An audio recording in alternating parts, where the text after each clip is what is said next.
Hello दोस्तों, आप सभी को गुलाब जामुन जैसी मीठी मीठी नमस्कार। और उसी के साथ आप लोगों का स्वागत है आईपीओ के लव ट्रायंगल शो में। एक और mainline IPO Godavari bio refinery से लेके आ रहा है अपना जी आईपीओ। यहाँ पर हम आज इस रिव्यू वीडियो में इस कंपनी का पूरा कच्चा चिट्ठा खोलने वाले हैं, बेसिक से लेके एडवांस तक। तो अभी से इस वीडियो को लाइक और चैनल को सब्सक्राइब कर दीजिएगा। अगर मैं स्टार्टिंग में इसमें अपने पर्सनल डिसीजन की बात करूं तो एक ऐसा आईपीओ होने वाला है जिसमें मैं ज्यादा इंटरेस्टेड नहीं हूँ।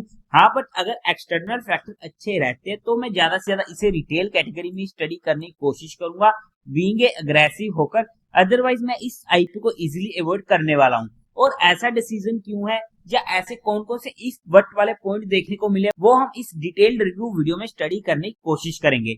बट जो भी फाइनल डिसीजन होगा वो मैं आप लोगों को अपडेट कर दूंगा। फिर भी आप लोग एक बार इस वीडियो को देख लीजिएगा, समझ लीजिएगा, फिर अपने रिस्क रिवॉर्ड रेशियो और माइंडसेट के अकॉर्डिंग अपने फाइनेंशियल एडवाइजर से कंसल्ट करके कोई फाइनल एक्शन बनाइएगा।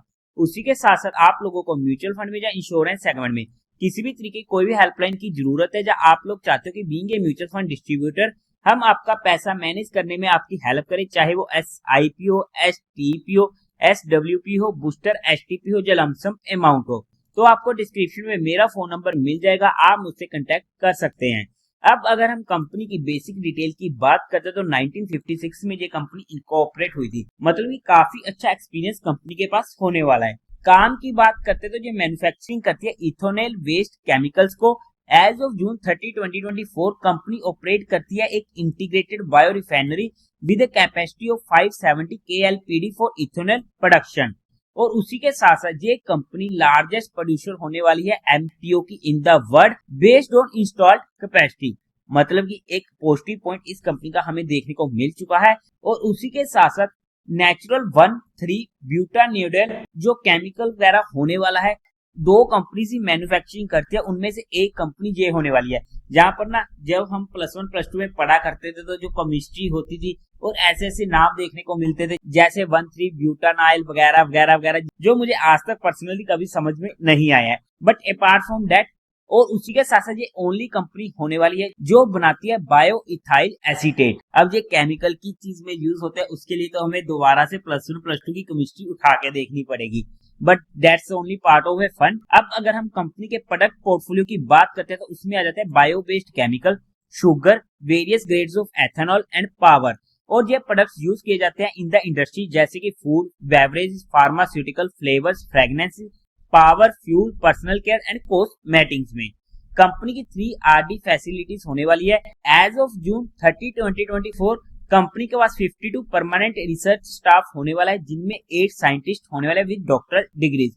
एज ऑफ अक्टूबर 2024 कंपनी के पास 18 पेटेंट होने वाले हैं एंड रिसीव कर चुके 53 registration for these product processes across various countries. अगर हम कंपनी के क्लाइंट्स की बात करते हैं तो वहां पर Coca Cola beverage, Hershey India, Karnataka chemical industries, techno Waxchem private limited, Lanxess India private IFF INC, Ankit Raj organo chemicals, Escort chemicals, Khushbu dye chem, Privi speciality chemicals, Shivam industries and major oil marketing companies इनके clients होने वाले हैं। और company सर्व करती है customers को in over 20 countries including Australia, China, Germany, France, Italy, Japan, Kenya, Netherland etcetera. आप जहां पर स्टडी कर सकते हैं।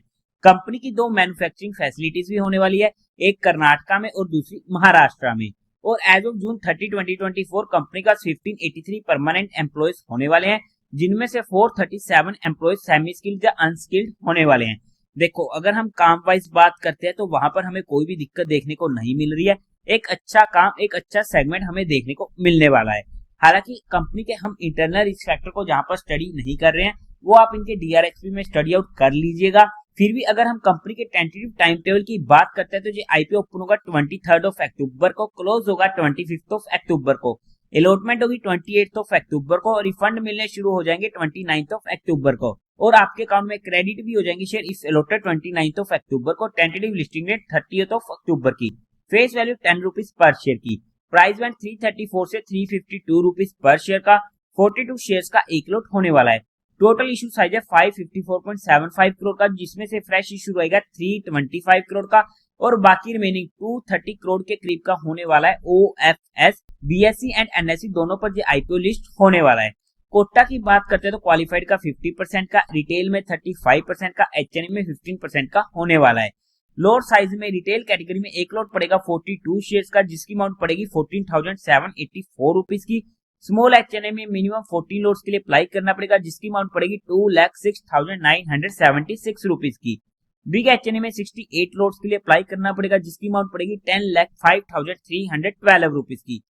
अगर हम कंपनी के प्रमोटर्स की बात करते हैं तो वहां पर Sameer Shantilal Sumaya, Lakshmiwadi mines and mineral private limited, Sumaya agencies private limited company के प्रमोटर होने वाले हैं।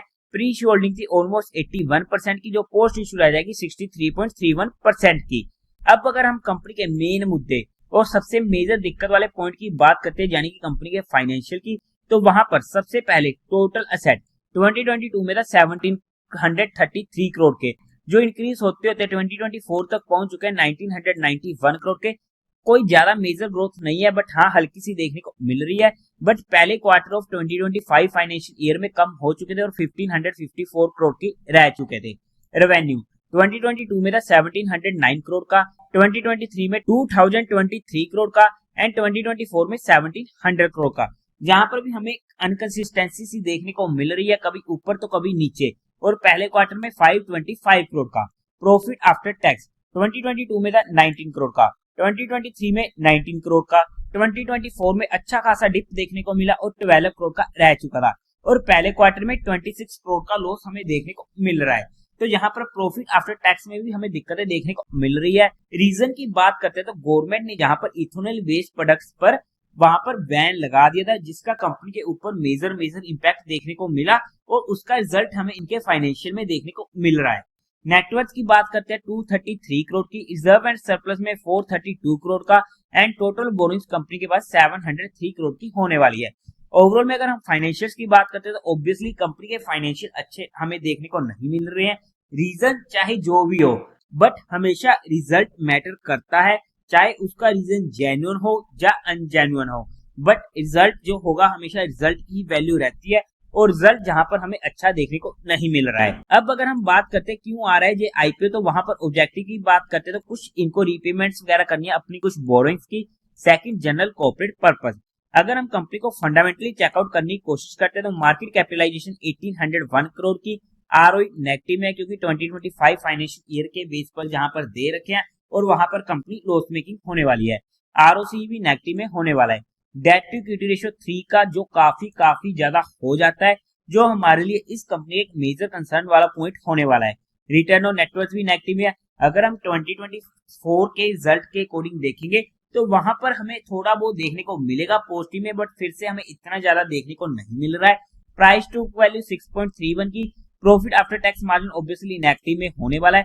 बट अगर हम 2024 या 2023 और 2022 के भी देखते तो वहां पर भी कोई ज्यादा अच्छा हमें प्रॉफिट आफ्टर टैक्स मार्जिन देखने को नहीं मिल रहा है। मतलब कि चलो हम अगर इस साल को छोड़ भी देते हैं या फिर लास्ट ईयर को भी छोड़ देते हैं तो वहां पर उससे पहले भी कंपनी के प्रॉफिट आफ्टर टैक्स मार्जिन इतने अच्छे नहीं थे। ईपीएस प्री आईपीओ ऑलमोस्ट 3 की, पोस्ट आईपीओ तो नेगेटिव में होने वाली है, काफी ज्यादा कम है।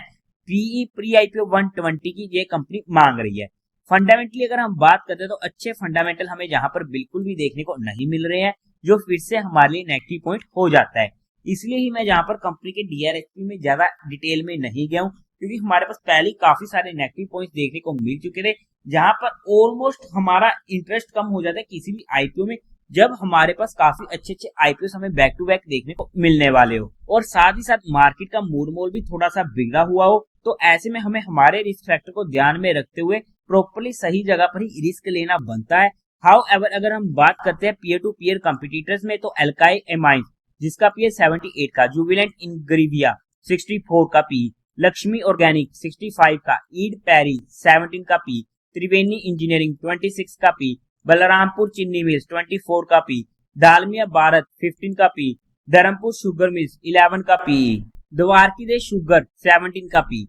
अगर हम इसके जीएमपी की बात करते हैं तो आज के टाइम पर कोई भी काम हमें ग्रे मार्केट में होते हुए देखने को नहीं मिल रहा है। अगर हम वैल्यूएशन वाइज बात करते हैं according to 2025 financial year data या 2024 को भी लेके चल ले, तो वहां पर एक तो कंपनी के हमें फंडामेंटल फाइनेंशियल में दिक्कत देखने को मिल रही है, दूसरा मार्केट का मूड मोल काफी ज्यादा बिगड़ा हुआ है और ऐसे में कंपनी जो अपनी वैल्यूएशन डिमांड कर रही है वो भी महंगी लेके आ रही है, जिसकी वजह से हमारा यहाँ पर इंटरेस्ट और भी ज्यादा कम हो चुका था। जहाँ पर्सनली मेरा इंटरेस्ट काफी ज्यादा कम हो चुका था इस आईपीओ में, कि अगर जहां पर एटलीस्ट कंपनी अपनी वैल्यूएशन को एटलीस्ट कम से कम थोड़ा सा सही रखने की कोशिश करती, तो शायद मैं इस आईपीओ को स्टडी करने की कोशिश कर सकता था। बट फिर भी हमने यहाँ पर कंपनी को सिर्फ एजुकेशनल लर्निंग पर्सपेक्टिव स्टडी किया है, किसी भी तरीके कोई भी इन्वेस्टमेंट टिप या एडवाइस नहीं है। फिर भी आप लोगों को कोई भी काम करना हो, एक बार अपने फाइनेंशियल एडवाइजर से कंसल्ट करके कीजिएगा, अपने रिस्क रिवॉर्ड रेशो को मेंटेन करते हुए। तो देवी और सज्जनों, उम्मीद है आप लोगों को ये वीडियो अच्छी लगी होगी, तो इस वीडियो को लाइक कीजिएगा, शेयर कीजिएगा और साथ ही साथ चैनल को सब्सक्राइब करें। हर हर महादेव।